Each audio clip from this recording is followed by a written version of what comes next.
Kadang nopo boten anake wong boten gadah guru tani, guru matun misalnya, tapi menjadi orang hebat. Banyak apa tidak? Banyak. Kadang anaknya orang hebat, pejabat, begini dan seterusnya, kaya, ternyata anaknya juga tidak berhasil. Anaknya wong sugih sekolahnya tutup. Ya kan? Banyak. Kenapa? Itu kita harus introspeksi diri. Maka dari itu kula titip pendidikan ini lebih penting. Makanya nek enten bocah lulus SMP harus melanjutkan wajib belajar 12 tahun.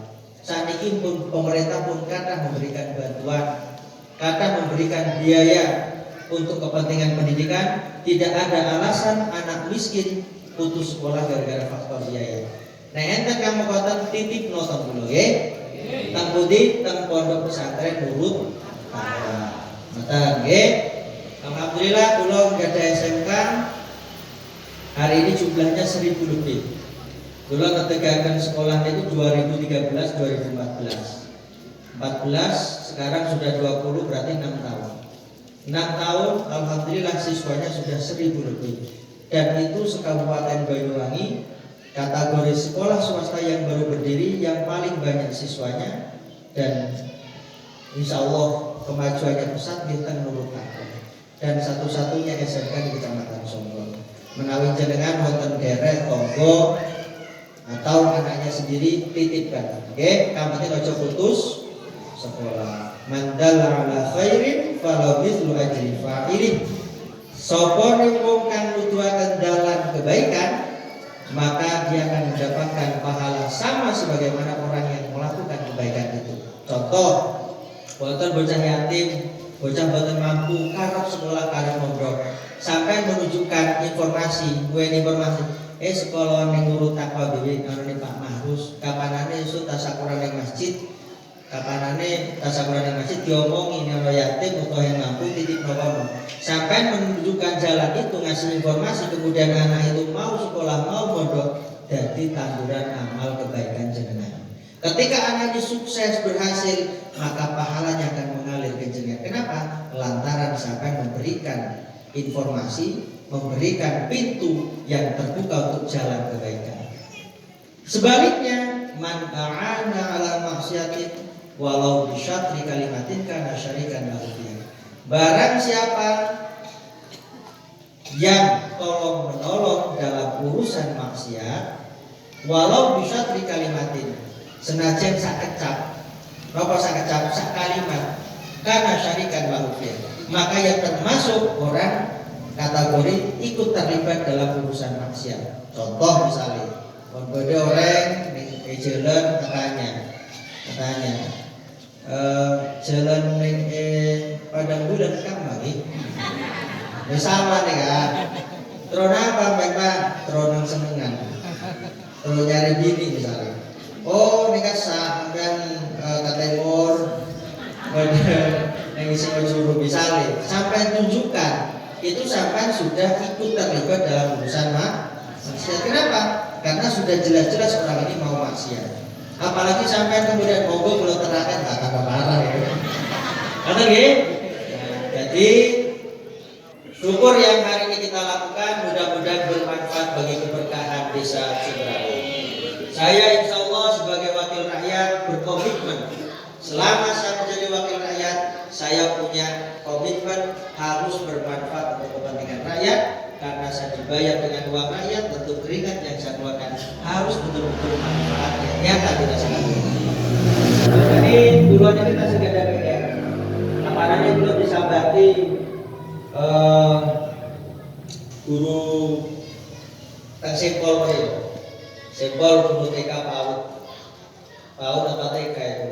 Ya, saya kemarin sudah saya anggarkan di tahun 2021 seluruh TK dan PAUD se-Kecamatan Songgol dan Sukajuru saya alokasikan anggaran rata semuanya 50 jutaan. Ternyata 2021 tidak bisa hibah. Kenapa? Karena bupatinya ganti. Bupatinya hari ini bupati yang sekarang 2021 sudah bupatinya ganti.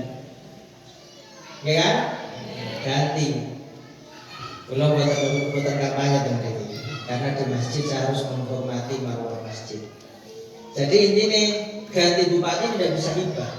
Karena proposal 2020, proposal 2021, misalnya dari anggaran 2021 pakai, itu proposalnya harus 2020. 2020 bupatinya Pak Anas, 2021 sudah ganti, maka tidak boleh di ACC 2 bupati. Nah baru 2022 baru bisa. Makanya saya kasihan, kemarin sudah tak anggarkan, sana atapnya hampir roboh. Saya insya Allah kalau dikeluhi masyarakat, apalagi kemudian secara berjamaah ini, saya ingat. Insya Allah ingat, dan mudah-mudahan saya bisa menjalankan amanah dengan baik. PR saya di sini, karena memang Ustadz Haji Afandi tadi menyampaikan ingin bangun tahun belum selesai dan masjidnya butuh awning. Insya Allah kalau kita support misalnya 200 juta ya untuk awning kan insya Allah cukup. Karena kemarin yang 2020 semuanya sudah cair. Saya ngasih kemarin di Pondok Pesantren Darussolah Kiai Fauzi Gumiring Semarang, itu saya kasih 300 juta. Kemudian Pondok Al-Muayyad Ustadz Muafi Gumiring 100 juta. Kemudian pondoknya Gus Mundir Semarang, itu 100 juta. Terus kemudian ada musola kecil di Pacemengan Blimbing Sari 100 juta. Ada kemudian masjid di kedalaman bangun pagar 100 juta. Ada pondok pesantren Sunan Ampel yang ada di Dadapan Kabar 200 juta. Ada punya teman saya di Wongsorejo 300 juta. Diotoroni sinten niku, Bu? Jadi sampean ana wong bantu itu uang wis mesti ngapusi. Nek 1 juta 2 juta mungkin yo wong biji jadi nek 100 juta 200 juta iku mesti bijise pemerintah. Nah, pemerintah kan bayar pajak ra? Makanya manfaatnya DPR. Nah, saya kemarin karena sudah buat Menkumham, mudah-mudahan semuanya lancar melalui perjuangan yang saya lakukan, mudah-mudahan semuanya lancar sehingga bisa melakukan pembangunan. Urunono 1 juta setahun belum karuan. Ya, Bapak. Kecuali sampai ikrar wong siji 1 jutaan. Ada berapa rumah? Kecuali begitu mesti jalan. Tapi akeh-akehan angel wis angel akeh. Nggih. Makanya manfaatnya DPR nonton, komputer yotron bulo, yotron sampai sedanten kan gitu. Nah, jadi buatan termasuk ke depan, mudah-mudahan urusan-urusan yang memang menjadi persoalan guru ngaji. Kadang mereka guru ngaji kan kata angsal saja sedanten atau buatan sedanten. Ada yang dapat, ada yang enggak kan? Iya kan? Memang berubah. Saya kemarin live di JTV, saya sampaikan itu bahwa guru ngaji ini 1 tahun cuma 500.000. Anggaran pemerintah itu ada 3 triliun. Dari total diambilkan cuma 8 miliar. 8 miliar itu kata nopo segede. Hah? Kata nopo segede? Kata nek niku yotrone kiamut. Tapi sekedhik nek kula gambarkan di ujung jari kelingking teng jentik sekedhik niku napa dibandingkan dengan uang pemerintah yang ada. Yotrone pemerintah niku 3,3 triliun. Dicuwut 8 M sekedhik mboten enten sak tidak ada 5%-nya. Nggih napa? Nah, sonten itu melalui YPM itu enten LPPTKA. Nggih kan? Pengurusnya sinten nomor ini? Anu oleh si PPNU. PPNU. Jadi awalnya 500. Itu untuk guru ngaji. 500.000 dalam 1 tahun. Berarti per bulan ketemu pinter. Ketemu pinter. 50.000 tidak nyampe. 50.000 kurang. Kalau per bulan 50.000 berarti kan 600.000 per tahun. Ini guru ngaji perhatian sangat sedikit menurut saya. Kemarin sudah saya kritik. 2 tahun kemarin tidak saya. Termasuk guru-guru PAUD sama TK. Ada nggak di sini? Ada. Mana ada gurunya? Nah, sudah masuk daftar? Belum. Jadi di sini kan ketua IGTK sekecamatan kan Gubernur Wati kan. Nah, jadi alhamdulillah saya dengan menjadi DPR bisa memperjuangkan kepentingan guru-guru TK Bangkoren yang selama 10 tahun kemarin belum ada. Jadi baru tahun ini guru TK dapat insentif dan insentifnya 500.000 per bulan. Beda di guru ngaji. Guru ngaji 500.000 per tahun.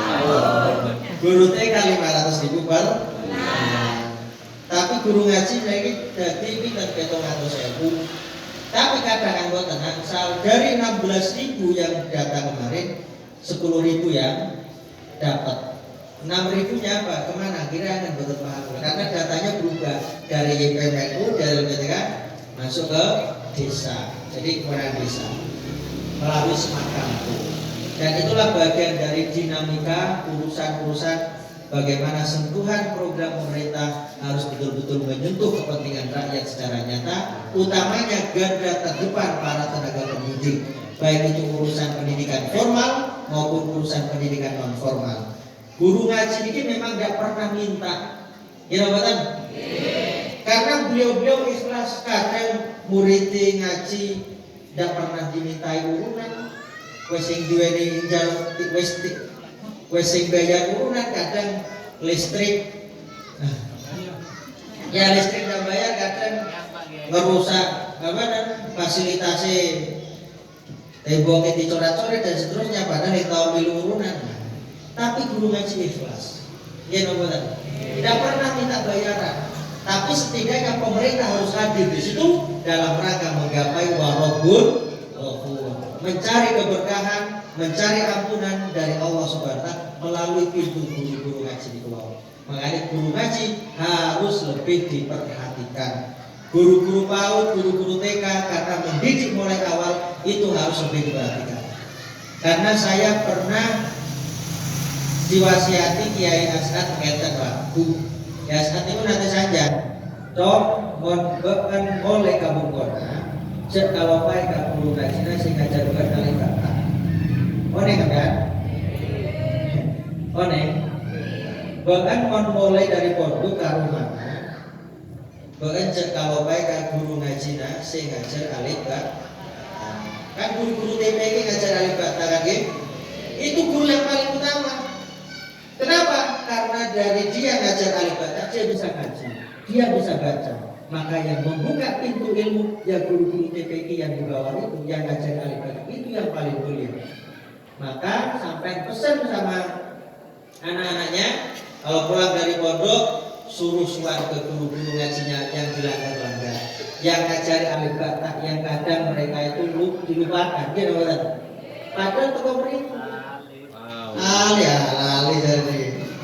Jadi kunci ingat, guru ngaji yang paling penting, yang paling awal.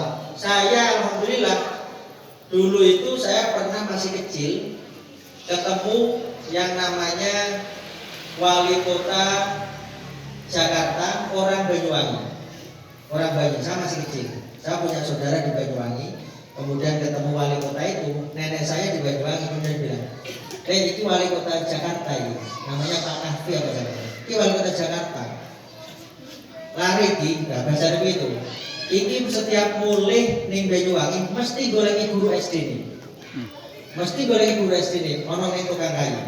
Nah itu saya masih ingat. Kemudian saya tiru. Ternyata sama dengan apa yang disampaikan oleh Kiai As'ad kepada santri-santrinya. Mulai dari pondok karo manajat kalau baik guru ngajinya sing ngajari alif baca, termasuk yang ngajari sekolah TK itu. Karena dari situ bisa baca, dari situ bisa menulis. Makanya kalau setiap tahun alhamdulillah kalau rutin dengan guru-guru TK. Guru TK, guru SD. Sonten tahun kemarin sudah meninggal karena banyak berkah.